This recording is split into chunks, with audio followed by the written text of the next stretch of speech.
आपले जे कार्यसम्राट आमदार शेखर सर आहेत, ते एक दूरदृष्टी असलेला नेता आहे आणि आपल्याला संपूर्ण चिपळूणकरांचं भाग्य आहे की ते व्यक्ती आपल्याला आमदार म्हणून लाभलेले आहे. एक माझ्यासारखं सामान्य सर्वसाधारण घरातून येणारा एक मुलगा आहे आणि गेले काही वर्ष करत असलेलं काम त्यांना माहिती आहे आणि त्या कामाचीच पोचपावती म्हणा किंवा लोकांचा असलेला मला जो प्रतिसाद मिळतो तो त्यांना माहिती असावा. त्यांनी जो त्यांच्या माध्यमातून सर्व्हे केला असेल, बरोबर. त्या सर्व्हेतून त्यांनी तो थोडासा अभ्यास केला असणारच आहे आणि म्हणूनच मी माझ्यासारख्या सामान्य माणसाला किंवा सामान्य मुलाला त्यांनी ही एवढी मोठी जबाबदारी दिली, उमेदवारी दिलेली आहे. गावामध्ये समस्यांचा जर विचार केला तर अशा ज्या महत्त्वाच्या समस्या आहेत, म्हणजे आता सगळ्यांनाच माहिती आहे सर्वात मोठी समस्या जी आहे ती आपल्या स्मशानभूमीची संरक्षण भिंत.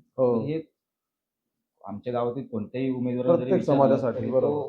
हाच पहिला प्रश्न घेणार आहे. कारण तो अत्यंत जिव्हाळ्याचा आणि गरजेचा प्रश्न आहे.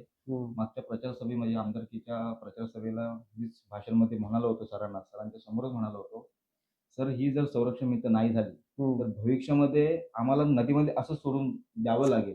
एवढी भयंकर ती परिस्थिती आहे.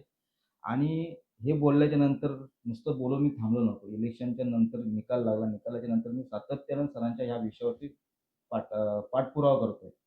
आणि सरांनी या ठोकमधून त्यांचे जे ठोक निधी जो म्हणतो आपण, त्या ठोक निधीतून या संरक्षण भिंतीसाठी त्यांचं एस्टिमेट वगैरे सगळ्या गोष्टी बऱ्यापैकी झालेल्या आहेत. सरांच्या माध्यमातून ते होणारच आहेत.